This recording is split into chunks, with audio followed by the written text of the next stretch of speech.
The massive doors of the Galactic Council chamber slid open with a soft hiss. Ambassador Hyunwoo Kim walked through them with steady steps, his dark blue uniform crisp and clean. Behind him followed his team of 3 humans. Ji-Hai Park carried herself like the military officer she was, her sharp eyes taking in every detail of the room. Tae-Jin Lee moved quietly, his job as intelligence officer making him notice things others missed. The 3rd member, So-Young Han, held a datapad and kept careful records of everything. The council chamber was huge. It could hold representatives from over 200 different alien species. The ceiling stretched up so high that clouds sometimes formed near the top. Today, only about 50 species had sent representatives. Most were here for the same reason as the humans, to discuss trade routes and mining rights in the outer sectors. Hyunwoo had been to many of these meetings before. He knew how they worked. The bigger, stronger species usually got what they wanted. The smaller ones had to be clever or make deals with the big ones. Humans were still new to galactic politics. Earth had only joined the Council 15 years ago. Most aliens still saw them as a young species that needed to learn their place. The human delegation took their assigned seats near the back of the chamber. Their section was small, just 4 chairs and a basic translation device. Compare that to the Kelthani Empire's section, which had 20 seats arranged like a throne room. The Kelthani were one of the most powerful military forces in the galaxy. They controlled 12 star systems and had never lost a war. Today's meeting was supposed to be simple. Humans wanted mining rights to some asteroid belts in the Proxima sector. The asteroids were rich in rare metals that Earth needed for their growing space fleet. The area wasn't claimed by anyone, so it should have been easy to get permission, but Hyunwoo had learned that nothing was ever simple in galactic politics. The meeting started with small matters, a trade dispute between 2 insect-like species, fishing rights near a water world, border issues between mining colonies. Hyunwoo listened politely, but kept his attention on the Kelthani section. He had heard rumors that they weren't happy about human expansion into new areas. The Kelthani looked like someone had mixed a bear with a gorilla and then made it walk on 2 legs. They were huge. Even the smallest one was over 7 feet tall. They had 4 arms, each one strong enough to bend steel. Their skin was thick and gray, like armor. Their faces had small red eyes and mouths full of sharp teeth. When they spoke, it sounded like rocks grinding together. The leader of their delegation was Council Member Vextar. He had been coming to these meetings for over 30 years. He was old for a Kelthani, which made him even more dangerous. Young Kelthani fought with anger. Old ones fought with cold planning. Finally, the chairman called for Earth's request to be heard. Hyunwoo stood up and walked to the speaking platform in the center of the chamber. The translation device picked up his words and sent them out in dozens of different languages. "Honored council members," he began, "humanity requests mining rights to the asteroid fields in sectors 7 through 12 of the Proxima region. These areas are unclaimed and rich in materials that would benefit trade throughout this region of space. We propose a standard mining agreement with fair profit sharing for any species that wishes to participate. It was a good offer. Humans would do the hard work of mining, but they would share the profits with anyone who wanted to join them. This was how Earth usually did business, make friends, not enemies." Several species nodded their approval. The insect-like Chitauri made clicking sounds that meant they were interested. The plant-based Verdani swayed their branches in agreement. Even some of the more neutral species seemed to think it was fair. But Vextar was not happy. The massive Kelthani stood up from his throne-like chair. When he spoke, his voice boomed through the chamber's speakers. "This is ridiculous," he said. His words came out in harsh, angry sounds that the translator had trouble with. "These mammals think they can just take whatever they want from space?" Hyunwoo kept his face calm, but inside he felt his heart beat faster. This was not going the way he had hoped. "The sectors in question are unclaimed, Council Member Vextar," Hyunwoo replied. "We are following all proper procedures." Vexatar's red eyes focused on the human ambassador like a predator watching prey. "Proper procedures?" He laughed, a sound like breaking glass. "You've been in space for less than 20 years. My people have been traveling between stars for over 3,000 years. What makes you think you have any right to claim anything?" The chamber grew quiet. Other species watched carefully. Everyone knew that when the Kelthani got angry, bad things usually happened. Hyunwoo took a deep breath. He had been trained for moments like this. With respect, Council Member, the Galactic Accords clearly state that unclaimed regions are open for development by any member species. Earth has been a member of this council for 15 years. We have followed all the rules. Vexatar took a step forward. His forearms spread wide, making him look even more threatening. "Rules?" he said. "Let me tell you about rules, little mammal. The real rule is simple. The strong take what they want, and the weak learn to stay out of the way." Ji-Hai Park shifted in her seat. Her hand moved slightly toward her sidearm before she caught herself. Tae-Jin Lee was taking notes on his datapad, but his eyes never left Vextar. "Perhaps," Vextar continued, "your species needs a reminder of how things really work in this galaxy. Maybe you've forgotten that you come from a single planet while we control 12 star systems. Maybe you think your little ships and your small colonies make you important." The threat was clear, even though Vextar hadn't said it directly. Hyunwoo felt anger rising in his chest, but he kept his voice level. Years of diplomatic training helped him stay calm. "I'm sorry you feel that way, Council Member, but Earth's position remains the same. We request mining rights to unclaimed territory, as is our right under galactic law." Vextar's laugh was louder this time. Several smaller species moved nervously, in their seats. "You're right," he said. "Rights are for people who can defend them. Tell me, Ambassador, what would happen if someone decided to test your ability to defend your rights?" The chamber was completely silent now. Even the translation devices seemed to hold their breath. This was more than just a disagreement about mining rights. This was a threat of war. Hyunwoo looked around the chamber. He saw fear in the eyes of the smaller species. He saw interest in the eyes of the bigger ones. Everyone was waiting to see how Earth would respond to a direct challenge from one of the galaxy's major powers. The human ambassador stepped closer to the speaking platform. When he spoke, his voice was quiet, but clear. Every being in the chamber could hear him perfectly. "Council Member Vextar," he said, "I think there might be some misunderstandings about human nature that we should clear up before anyone makes decisions they might regret." Vextar tilted his massive head. "Misunderstandings? Please, little mammal, educate me. What could your weak species possibly do that would worry the mighty Kelthani Empire?" Hyunwoo smiled, but it wasn't a friendly smile. It was the kind of smile that made smart people step back and think twice. "I believe it would be better if you discovered that for yourself, Council Member. Sometimes experience is the best teacher." The Kelthani's red eyes narrowed. He wasn't used to being spoken to this way by anyone, especially not by a species he saw as inferior. "Are you threatening me?" he asked. "Not at all," Hyunwoo replied. "I'm simply suggesting that you might want to learn more about humans before you decide how to treat us. Knowledge, as they say, is power." Vextar was quiet for a long moment. Around the chamber, other species watched this exchange with growing interest. A few were starting to realize that something important was happening. This wasn't just about mining rights anymore. Finally, Vextar spoke again. "Very well, Ambassador. Perhaps your species does need a practical lesson in galactic realities. I look forward to providing one." The session ended soon after that.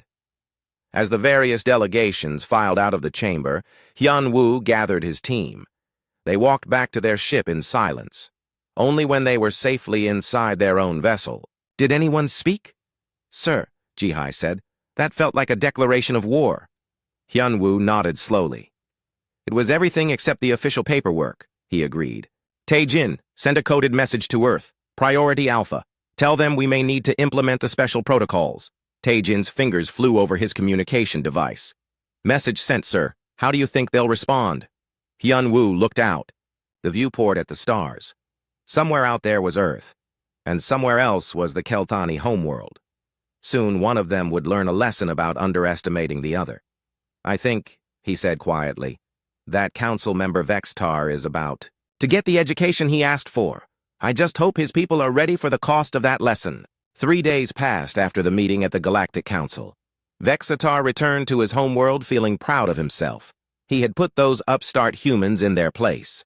Now they would learn what happened when weak species challenged the Kelthani Empire. Kelthanos Prime was a beautiful world that orbited 2 stars. The double sunset painted the sky in colors of red and gold every evening. 8 billion Kelthani lived on the planet's surface, in cities that reached high into the clouds. The planet had never been successfully attacked in over 3,000 years of Kelthani history. Vextar sat in his private office in the capital city. Through his window, he could see the massive spaceport where Kelthani warships came and went. His people were proud of their military. They had the biggest ships, the strongest weapons, and the best trained soldiers in this part of the galaxy. He called his military advisor, General Korth, to his office. The general was even bigger than Vextar, with scars from a dozen battles. Across his gray skin, he had never lost a fight in his entire career. "General," Vextar said, "I want you to organize a demonstration for the humans, something that will make them understand their place in the galaxy." General Korth's 4 arms crossed over his massive chest. "What kind of demonstration, sir?" "Something simple. Destroy one of their mining stations. Kill a few of them. Make it clear that we could do much worse if they continue to annoy us." The general nodded. "Which target do you recommend?" Vextar pulled up a star map on his desk. "Here," he said, pointing to a small dot. "Asteroid Kepler 442b. They have a mining operation there. About 20 humans work at the facility. Perfect size for our message." "How many ships should I send?" "Not too many. We don't want to look like we're trying too hard. 3 destroyers. And 1 cruiser should be enough. Make sure you broadcast the attack on all frequencies. I want every species in the galaxy to see what happens when someone challenges the Kelthani Empire." General Korth smiled, showing his sharp teeth. "It will be done, sir. When would you like this demonstration to take place?" "Tomorrow," Vextar said. "The sooner the humans learn their lesson, the better." The next morning, 4 Kelthani warships dropped out of hyperspace near the asteroid mining facility. The ships were impressive. Each one was over 1 kilometer long and covered in weapons. The smallest destroyer carried enough firepower to level a city. Captain Zorth commanded the attack force from his flagship, the Bloodfang. He looked at the small human facility on his main screen. It was just a collection of metal buildings and mining equipment attached to the side of a large asteroid. A few small ships moved around it, carrying ore from the mining tunnels. "Target acquired," his weapons officer reported. 17 humans detected at the facility. "Perfect," Captain Zorth said. "Begin broadcasting on all frequencies. I want everyone in this sector to see this." The broadcast began. Captain Zorth's face appeared on screens across human space and beyond. "Attention, humans," he said in his grinding voice. "You have forgotten your place in the galactic order. This is a reminder of what happens when weak species challenge their betters." The mining station had no defenses. It was a civilian facility, built for digging valuable metals out of asteroids, not for fighting wars. The humans there sent out desperate distress calls, but the nearest Earth fleet was 3 days away. Captain Zorth gave the order to fire. The attack lasted less than 5 minutes. Kelthani weapons tore through the human buildings like they were made of paper. Explosions lit up the dark space around the asteroid. When the firing stopped, nothing was left but glowing debris and cooling metal. 17 human miners died in the attack. They had done nothing wrong except work at a facility that their government had built legally in unclaimed space. Captain Zorth broadcast a final message. "Let this be a lesson to all humans. Submit to Kelthani authority or face the consequences. You have 1 week to withdraw from all disputed territories and apologize for your arrogance." The Kelthani ships jumped back into hyperspace, leaving behind only wreckage and silence. On Earth, President Dongmin Choi received the news in his secure office beneath the city of Seoul. He watched the footage of the attack 3 times before, speaking. Around him sat the most important people in Earth's government. General In-Soo Yang was the head of Earth's military forces. He was an old soldier who had fought in the wars that united Earth under one government. His face showed no emotion as he watched human civilians die on the screen. Admiral Subin Kang commanded Earth's space fleet. She was younger than the general, but just as experienced. She had been planning for a moment like this since Earth first joined the galactic community. Director Woo Jin Han ran Earth's special operations. His job was to handle the threats that regular military couldn't deal with. Most people didn't know his organization existed. 17 dead, the president said quietly. All civilians, all working legally in unclaimed space. Sir, General, Yang said, this is clearly an act of war. The Kelthani have attacked human citizens without provocation. Admiral Kang pulled up tactical displays on the room's main screen. Their fleet composition was standard, 3 destroyers and 1 cruiser. They probably expected us to panic and surrender immediately. Director Han was studying intelligence reports on his personal tablet. Sir, we're monitoring Kelthani communications. They're celebrating. Vextar is calling it a perfect demonstration of superiority. They think we'll give up within a week. President Choi was quiet for a long moment. He looked at the pictures of the 17 dead miners on his desk. They had families, children, dreams.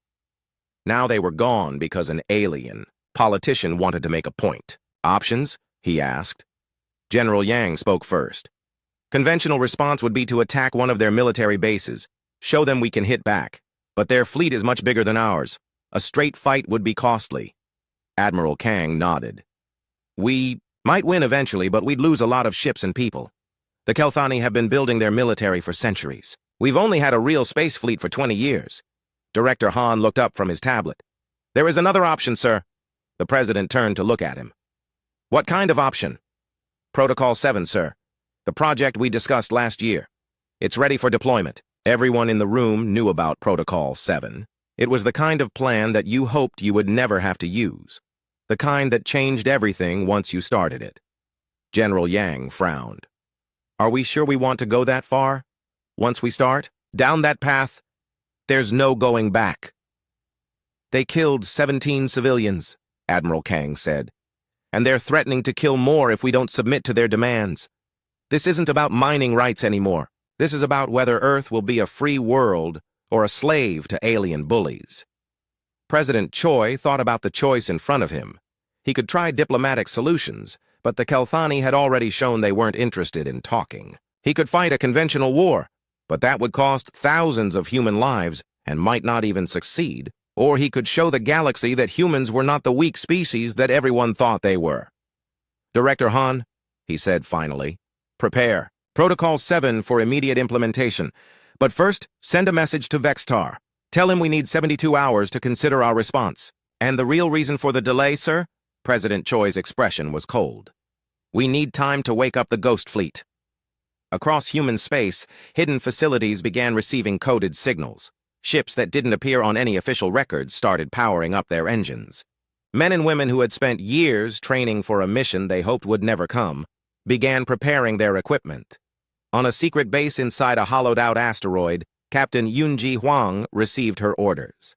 She had been waiting for this moment for 5 years. Her crew was made up of volunteers, people who understood that what they were about to do would change the balance of power in the galaxy forever. All hands, this is the captain, she announced over the ship's communication system. We have received authorization for Operation Prometheus. This is not a drill.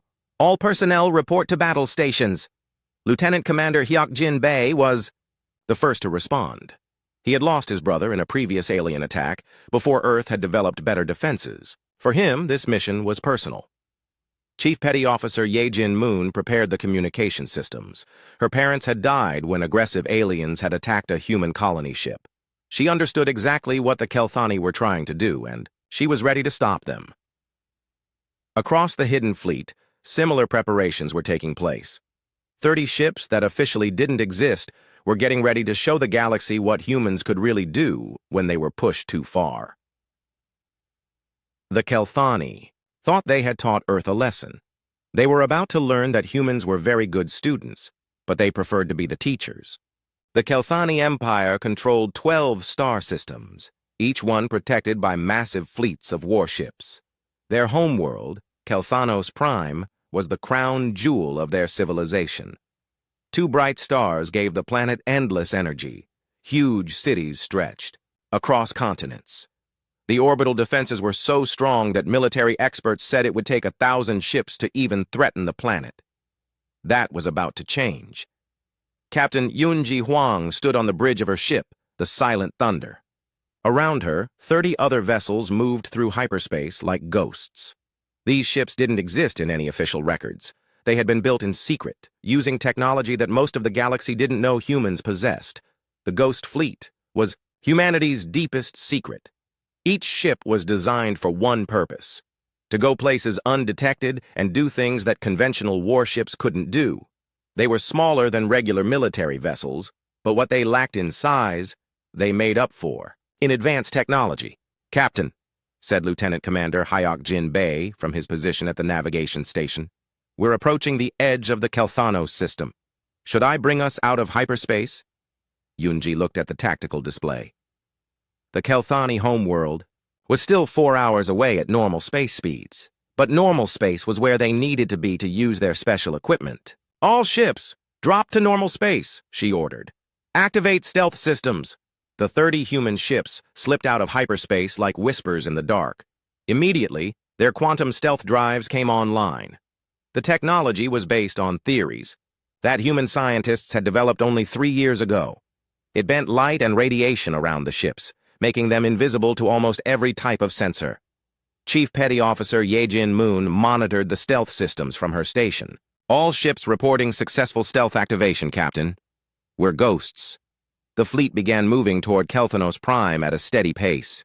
They stayed far apart from each other, following carefully planned routes that would bring them together only at the last moment. If anyone detected one ship, the others would still be safe. "Sensor contact," reported Sensor Specialist Minho Park. "Kelthani patrol ships bearing 27 Mark IV, 3 destroyers on standard patrol pattern." Yunji studied the display. The Kelthani ships were huge compared to the human vessels. Each destroyer was 3 times the size of her ship and carried enough weapons to destroy a small moon. But size didn't matter if they couldn't see their targets. "Range to patrol?" she asked. 15,000 kilometers and closing. They're heading straight for our position." The bridge crew held their breath. This was the real test of their stealth technology. The human ships had practiced against Earth's most advanced sensors, but they had never tried to hide from actual enemy equipment in a real combat situation. The Kelthani destroyers passed within 5,000 kilometers of the human fleet. Their sensors swept the area repeatedly, looking for any sign of intruders. The massive alien ships continued on their patrol route without slowing down. "Contact lost," Minho reported. "They've moved past us. No indication they detected anything." Yunji allowed herself a small smile. "Excellent. Continue approach to the target." The Ghost Fleet moved deeper into the Kelthani system. They passed mining stations, orbital factories, and defensive platforms. None of the Kelthani installations detected the approaching human ships. The aliens were so confident in their defenses that they weren't really looking for threats that might already be inside their territory. Engineer Nam Soo Kim monitored the quantum drives from his station. The technology was still new and pushing. It too hard could cause the ships to become visible. "Captain, stealth systems are operating at 97% efficiency. We can maintain current levels for another 6 hours without risk." "Understood. How long until we reach the target?" 2 hours, 15 minutes at current speed. Yunji opened a communication channel to the rest of the fleet. Each ship had a crew of specialists who had volunteered for this mission. They all knew that what they were about to do would either end the conflict quickly or start a war that could last for decades. "All ships, this is Ghost Rider Actual. We are approaching the final phase of our mission. Remember, we are not here to destroy the planet or kill civilians. We are here to deliver a message. A very clear message." Weapons Officer Yuna Shin prepared the special equipment they would need for their mission. These weren't regular weapons. They were something much more sophisticated. "Captain, all Whisper Seeds are ready for deployment. Payload systems check out green across the board." The Whisper Seeds were the real secret of the mission. Each one was about the size of a basketball, but they contained technology that the Kelthani couldn't even imagine. They had been designed by Earth's best scientists and engineers for one specific purpose: to infiltrate and control enemy infrastructure without causing casualties. "Target coming into visual range," Minho announced. On the main screen, Kelthanos Prime appeared as a blue-green world with swirling white clouds. It was beautiful, with 2 bright suns shining on cities that sparkled like jewels. Millions of ships moved in orbital traffic patterns around the planet.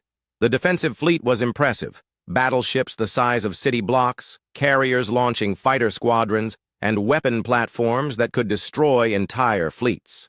To any normal attacking force, it would have been impossible to approach the planet. The defenses were too strong, the fleet too large, the sensors too advanced. But the humans weren't normal. "Navigation, take us to Point Alpha," Yunji ordered. "All ships maintain stealth protocols and prepare for payload deployment." The Ghost. Fleet spread out into attack formation. Each ship had specific targets: power plants, communication centers, military bases, government buildings. They moved through the orbital defenses like water flowing around rocks, undetected and unstoppable. Lieutenant Commander Bay monitored the approach vectors. "All ships in position, Captain. Ready for deployment on your command." Yunji looked at the peaceful planet below. In a few minutes, 8 billion Kelthani would learn that their world was no longer safe. They would discover that the humans they had dismissed as weak and primitive had technology they couldn't understand and capabilities they couldn't defend against. But unlike the Kelthani attack on the mining station, no one would die today. That was the point of the entire operation, to show that humans could choose mercy even when they had the power to choose destruction. "All units, this is Ghost Rider Actual," she announced to the fleet. "Target acquisition is complete. Begin deployment. A Prometheus protocol. Execute, execute, execute." The 30 human ships opened their cargo bays and released thousands of small objects toward the planet below. The Whisper seeds fell through the atmosphere like shooting stars, but the Kelthani sensors couldn't track them. They were too small, too advanced, and too different from conventional weapons. Technical specialist Bo-Ra Lee monitored the deployment from her station. "All seeds deployed successfully, Captain. Stealth integrity maintained across the fleet. Kelthani forces show no signs of detecting our presence." The seeds landed all across Kelthanos Prime. They hit the ground in major cities, military bases, government complexes, and infrastructure centers. To anyone watching, they just looked like small meteorites, nothing dangerous or unusual, but appearances could be deceiving. Each Whisper seed contained an artificial intelligence more advanced than anything the Kelthani had ever built. The moment they landed, the seeds began analyzing their surroundings. They studied power grids, communication networks, computer systems, transportation networks, and defense installations. On the planet's surface, Planetary Defense Commander Zorth noticed the meteorite activity on his screens. "What are these objects? We're reading impacts all across the planet." His aide, a younger Kelthani named Kurth, ran scans on the impact sites. "Sir, they appear to be small meteorites. No energy signatures, no explosives detected. Probably just space debris." Commander Zorth nodded and went back to his other duties. He had no idea that in the next few hours, his entire world would be at the mercy of the objects he had just dismissed as harmless space rocks. The Whisper seeds worked quickly and quietly. They extended microscopic filaments into nearby power, systems, and computer networks. They analyzed communication protocols and security systems. Most importantly, they began manufacturing, creating millions of tiny infiltration units that spread through the planet's infrastructure like an invisible virus. Back on the Silent Thunder, Dr. Seo Jin Yu monitored the deployment through encrypted data links. She was one of the scientists who had created the Whisper Seed technology. "Captain, initial infiltration is proceeding ahead of schedule. The seeds are finding even more access points than we predicted." "How long until we have complete control?" "At current rate of expansion, approximately 4 hours. The Kelthani infrastructure is actually easier to infiltrate than we expected. They built their systems for efficiency, not security." Assistant Director Chan Woo Lim watched the data streams flowing in from the planet below. "They're so focused on external threats that they never considered an enemy that could get inside their defenses. They think like hammers, so every problem looks like a nail." Yunji nodded. "That's exactly what we're counting on. In 4 hours, we'll show them what happens when you underestimate a species that thinks." 6 hours had passed since the Whisper seeds landed on Kelthanos Prime. To the 8 billion Kelthani living on the planet, it had been a normal day. They went to work, attended school, spent time with their families. Their government officials made speeches about the great victory over the weak humans. Their military commanders planned future conquests. None of them knew that their entire world had been quietly invaded. In the capital city of Vorthok, planetary governor Zentar was enjoying his evening meal when his communication device chimed. The message was marked as urgent, so he opened it immediately. "Governor," his aide reported, "we're getting strange readings from some of our infrastructure monitoring systems. Power fluctuations, minor network delays, small glitches in transportation. Control. Nothing serious, but the pattern is unusual." Governor Zentar wasn't concerned.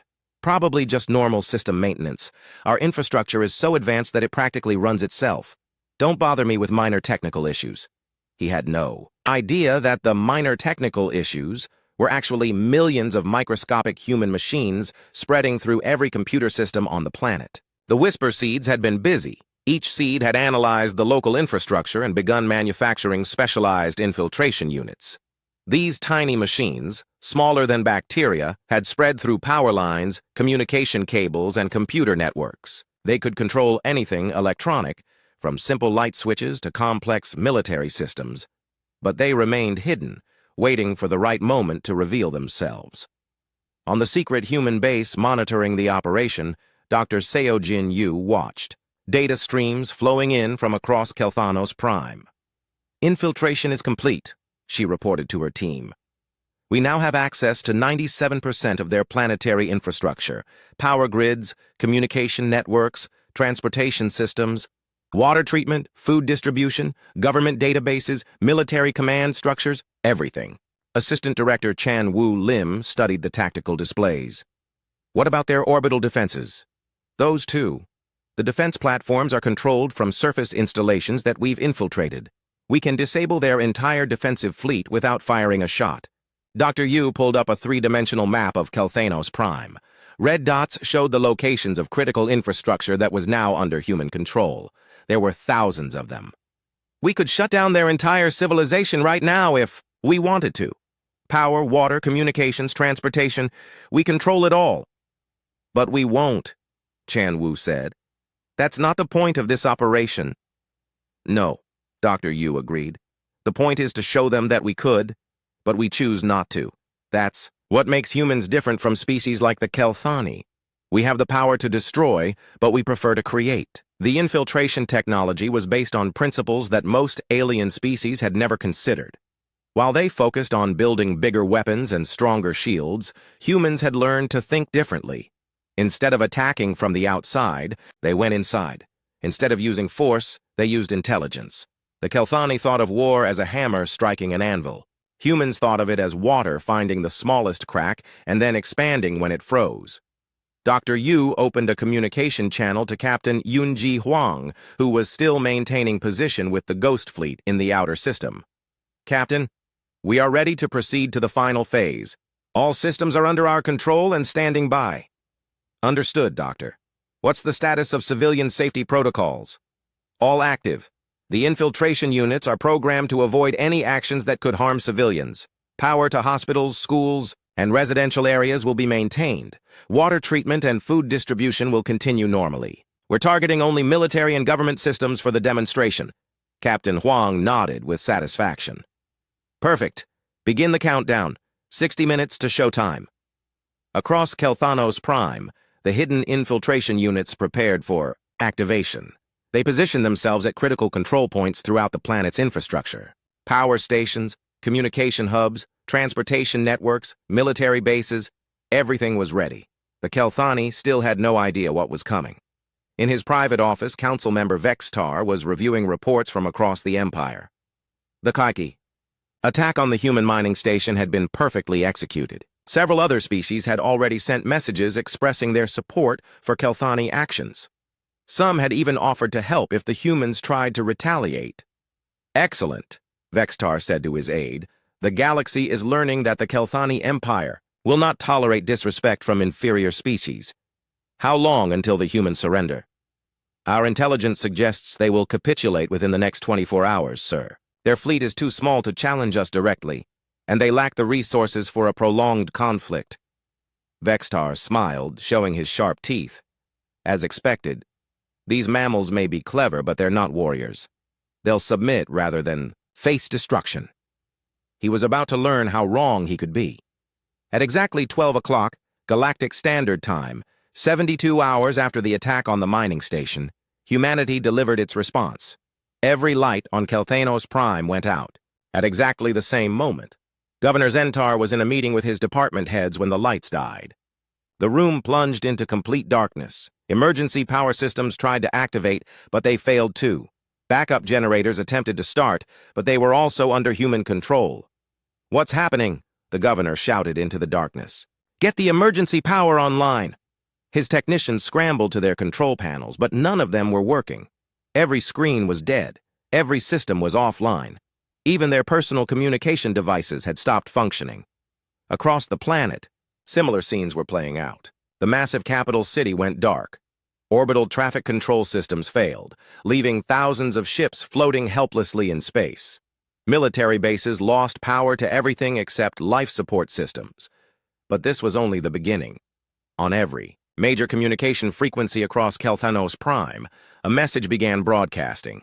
The voice was calm and professional, speaking in perfect Kelthani language.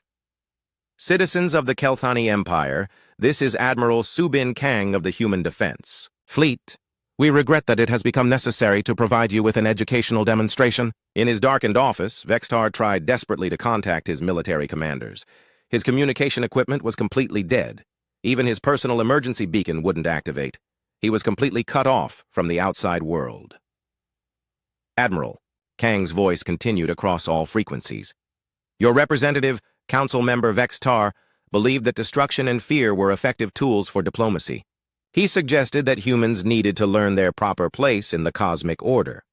We disagree with his methods, but we appreciate the learning opportunity he has provided." Throughout the capital city, Kelthani citizens stood in their darkened streets, listening to the impossible. How could aliens be broadcasting on their communication systems when all their equipment was dead? "For the past 72 hours, Admiral Kang explained, Kelthanos Prime has been completely infiltrated by human technology. We currently control your power grid, your communications, your transportation, your water treatment, your food distribution, and yes, your military command systems. In the Planetary Defense Center, Commander Zorth tried to activate the orbital weapon platforms. Nothing responded. He attempted to contact the fleet commanders. Silence.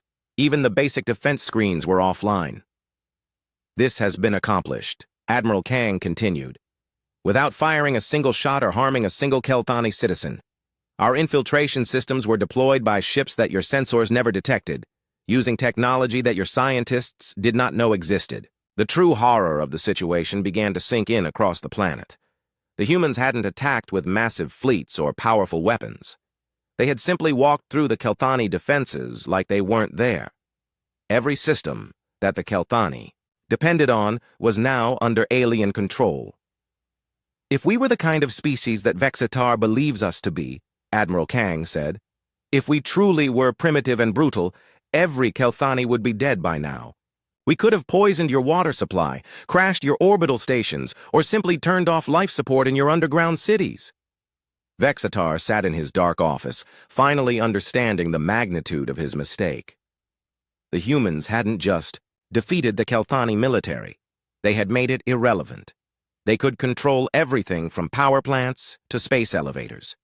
The Kelthani Empire's greatest strength, its advanced technology, had become its greatest weakness.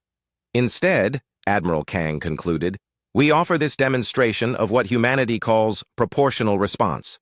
Consider it an educational gift. Full system control will be returned to you in 24 hours, after Council Member Vextar provides a formal apology to the families of the miners he murdered. The message ended, but the lights remained off. Across Kelthanos Prime, 8 billion Kelthani sat in darkness, finally understanding that they were completely at the mercy of the species they had thought was weak and primitive. The humans had proven something that would change galactic politics forever. The greatest weapon wasn't the ability to destroy your enemies. It was the ability to destroy them, but choosing not to. The news of what happened on Kelthanos Prime spread across the galaxy like wildfire. Within hours of Admiral Kang's broadcast, emergency sessions were being called on dozens of worlds. Species that had never shown interest in human affairs suddenly wanted to know everything about Earth's capabilities. Ambassador Hyunwoo Kim found himself the most popular person at the Galactic Council station. His communication device hadn't stopped ringing since the demonstration began. Representatives from over 40 different species wanted immediate meetings. Some wanted to offer alliance treaties, others wanted to make sure they hadn't accidentally offended humanity in recent years. The first call came from Council Chairman Morpheus of the ancient Telkari species. The Telkari had been watching galactic politics for over 50,000 years. They were considered the wisest and most neutral species in the Council. Ambassador Kim, Chairman Morpheus said through the holographic communicator, "My people would like to request an immediate private meeting with you." Hyunwoo checked his schedule. He had been planning to return to Earth to report on the situation, but this was too important to ignore. "Of course, Chairman. When would be convenient?" "Now, if possible.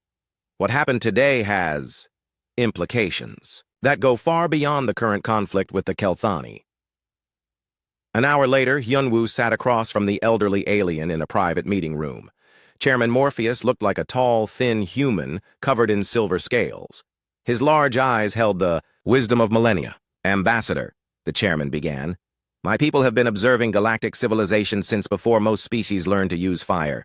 We have seen empires rise and fall, wars that lasted centuries, and weapons that could destroy star systems. But we have never seen anything quite like what your people did today." Hyunwoo kept his expression neutral. "I'm not sure I understand what you mean, Chairman."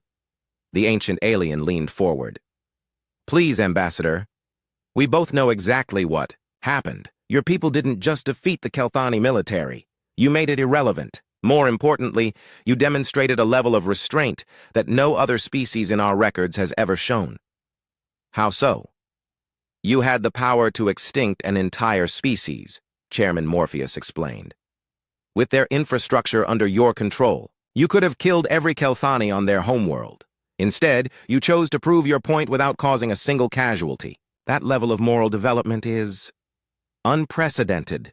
Hyunwoo thought carefully about his response. "Chairman, humanity has learned that the greatest strength isn't the ability to destroy your enemies. It's the wisdom to turn them into friends." The IA Telkari leader was quiet for a long moment. "Yes," he said finally. "That is exactly what makes your species so dangerous to those who rule through fear and so valuable to those who seek peace." Meanwhile, on Kelthanos Prime, the full impact of the human demonstration was becoming clear. The planet remained in darkness, but life support systems continued to function normally. Hospitals had power, schools were safe, water treatment plants operated perfectly. Food distribution continued without interruption. The humans had been very careful to target only military and government systems. They wanted to make their point without causing suffering for innocent civilians. In the planetary government building, an emergency council session was taking place by candlelight. Governor Zentar sat at the head of a table surrounded by his top advisors. None of their electronic equipment was working, so they were forced to discuss the crisis using paper and handwritten notes. "What are our options?" the governor asked his military advisor. General Korth spread physical maps across the table. "Sir, we have to face reality. Our entire fleet is powerless. The orbital defense platforms are offline. Even our basic communication systems are under alien control.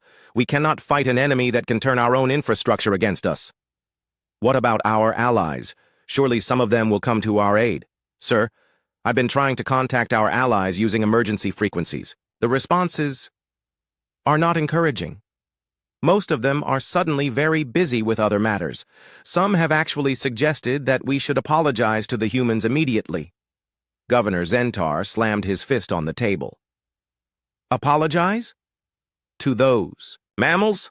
For teaching them their proper place in the galaxy?"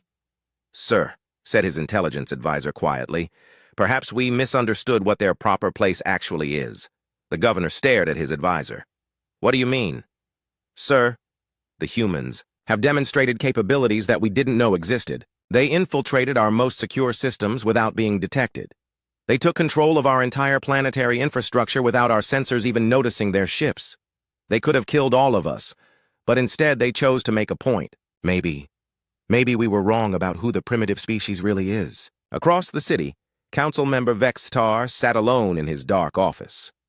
For the first time in his long life, he was truly afraid. Not afraid of death. He was a warrior, and had faced that possibility many times. He was afraid of what his arrogance had brought upon his people. He thought about the human ambassador's words at the council meeting. I think there might be some misunderstandings about human nature that we should clear up before anyone makes decisions they might regret. Now Vextar understood what the human had been trying to tell him. Humans weren't weak, they were patient.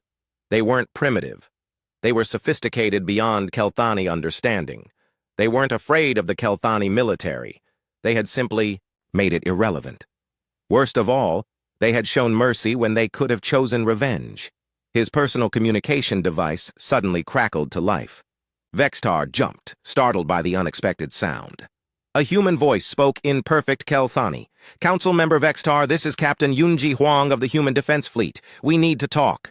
Vextar's 4 hands shook as he picked up the device. You're speaking to me directly? How is this possible?" "We control your communication systems, remember? We've been listening to your conversations for the past 6 hours. We know you're beginning to understand the situation." "What do you want from me?" Captain Huang's voice was calm and professional. "We want you to make a choice, council member.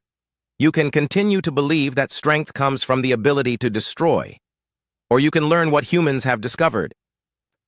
That true strength comes from the wisdom to create instead of destroy." "I don't understand." 17 human miners died because you wanted to teach my species a lesson about power. Now you've learned a lesson about power yourself. The question is, what will you do with that knowledge?" Vextar was quiet for a long moment. Outside his window, he could see the lights of emergency vehicles moving through the darkened city. His people were frightened and confused, but they were alive. The humans could have killed everyone, but they had chosen not to. "What do you want me to do?" he asked finally. "We want you to apologize to the families of the miners who died. Not because we're forcing you to, but because it's the right thing to do. We want you to help us build a better relationship between our species. And most importantly, we want you to help us show the galaxy that there's a better way to resolve conflicts than through fear and violence. And if I refuse," Captain Huang's voice carried a note of sadness, "then you'll have learned nothing from this experience, and we'll have to find other ways to protect innocent people from those who think strength comes from a weapon." Vextar looked out at his darkened city again. He thought about the human ambassador's smile at the council meeting. He had thought it was the smile of a weak species trying to bluff. Now he realized it was the smile of someone who knew a secret that others hadn't learned yet. "Captain Huang," he said finally, "I think I'm ready to learn what humans know about strength." The lights in his office suddenly came back on. The communication systems activated. Outside his window, the city began to glow with returning power. "Good," Captain Huang replied. "Let's start with the apology. After that, we have a lot of work to do."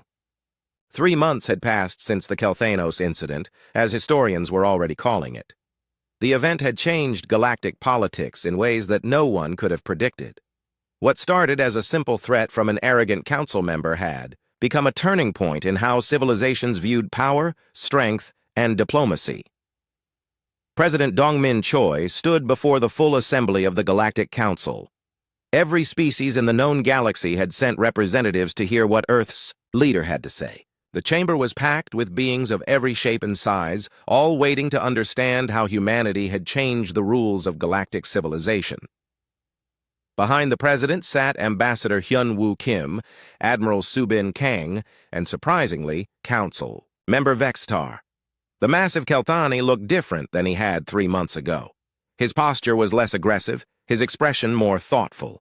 The transformation had shocked everyone who knew him. "Honored representatives," President Choi began. 3 months ago, a conflict arose between Earth and the Kelthani Empire. That conflict has taught us all important lessons about the nature of strength and the purpose of power. The chamber was completely silent. After the demonstration on Kelthanos Prime, everyone wanted to hear what humans had to say about their capabilities. "For too long," the president continued, "galactic civilization has measured strength by the ability to destroy. Ships were judged by their firepower. Nations were respected for their capacity to wage war. Fear was considered a useful tool for maintaining order. He paused, looking around the chamber at the hundreds of alien faces watching him. Humanity proposes a different way of thinking. We suggest that true strength comes not from the power to destroy, but from the wisdom to create. Not from the ability to inspire fear, but from the capacity to earn respect. Not from the size of your weapons, but from the restraint to use them, only when absolutely necessary. In the Kelthani section, Vextar listened carefully to every word. The past 3 months had been the most difficult of his life, but also the most educational. He had spent weeks working with human negotiators, learning about their philosophy and their approach to problem-solving. The apology to the families of the dead miners had been broadcast across the galaxy. Vextar had stood before cameras and admitted his mistake, offering not just words but concrete action. The Kelthani Empire had established a memorial fund for the families and committed to funding human educational programs about peaceful conflict resolution. But the real change had come in how other species viewed the Kelthani themselves. Before the incident, they had been feared and respected for their military might. After the demonstration of human capabilities, other species began to question whether military might was really the most important measure of a civilization. President Choi continued his address. The events on Kelthanos Prime demonstrated something that we hope will never need to be repeated. Humanity showed that we possessed the technology to devastate an entire world, but we chose instead to deliver a message of restraint and possibility. Chairman Morpheus of the Telkari species nodded approvingly from his seat. His ancient species had been watching galactic politics for millennia, and they recognized the significance of what humanity had accomplished. We didn't just prove our military capabilities, President Choi explained. We proved our moral development. We showed that strength without wisdom is merely destruction, but strength with wisdom can transform enemies into allies. The president gestured toward the Kelthani section. Council member Vextar has spent the past 3 months working with our diplomats to develop new protocols for handling disputes between species. Together, we have created what we call the Kelthanos Accords, a new framework for resolving conflicts through understanding rather than force. Vextar stood up slowly. When he spoke, his voice carried none of the arrogance it had held 3 months ago. Representatives of the Galactic Council, he said, I stand before you as someone who learned a difficult lesson about the nature of true strength. The chamber remained completely silent. No one had expected the proud Kelthani leader to speak publicly about his defeat. 3 months ago, I believed that power came from the ability to destroy one's enemies. I thought that fear was a useful tool for maintaining order. I was convinced that the strongest species should rule over the weaker ones. He paused, looking directly at President Choi. I was wrong about everything. Murmurs rippled through the chamber. This was unprecedented, a major military power publicly admitting error and accepting a different philosophy. The humans taught me that there is a difference between being strong and being wise, Vextar continued. They showed me that the greatest victory is not the destruction of your enemies, but their transformation into friends. They proved that mercy is not a weakness, but the most powerful weapon of all. Captain Yunji Huang watched from the human military section. Her ghost fleet remained secret, but the results of their mission had changed everything. 17 different species had requested alliance treaties with Earth in the past 3 months. The human standard was becoming a new way to measure civilized behavior. Admiral Subin Kang thought about the memorial garden that had been built on the rebuilt mining station at Kepler 442b. It honored the 17 miners who had died. But it also symbolized something larger, the idea that sacrifice could lead to transformation, that even tragedy could become the foundation for something better. Director Wu Jin-han monitored intelligence reports from across the galaxy. 3 major conflicts between other species had been resolved using the new diplomatic protocols developed by humans and Kelthani working together. The ideas spreading from Earth were changing how civilizations approached their problems. President Choi concluded his address with words that would be remembered for generations. The Kelthanos incident taught us that the greatest weapon is one you never have to use. The strongest defense is one that turns attackers into protectors. The most powerful victory is one that transforms your enemy into your greatest advocate for peace. The chamber erupted in applause, not just polite diplomatic clapping, but genuine enthusiasm from species that saw hope for a different kind of future. After the session ended, Ambassador Kim walked with Vextar through the corridors of the council station. The two had become unlikely friends during the months of negotiations. "Do you ever regret what happened?" Kim asked. Vextar considered the question carefully. "I regret the deaths of your people.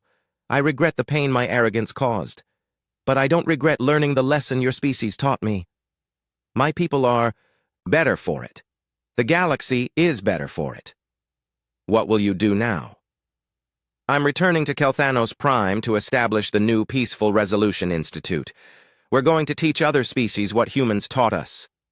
That there are better ways to be strong than through fear and violence." They stopped at a viewing port that looked out at the stars. Somewhere out there was Earth, the small blue world that had changed everything. Somewhere else was Kelthanos Prime, where former enemies were becoming advocates for peace. "You know," Vextar said quietly, "when I first met you in the council chamber, I thought you were weak because you didn't threaten me back. Now I understand that you were showing me the greatest strength of all. The confidence that comes from knowing you. Don't need to prove yourself to anyone."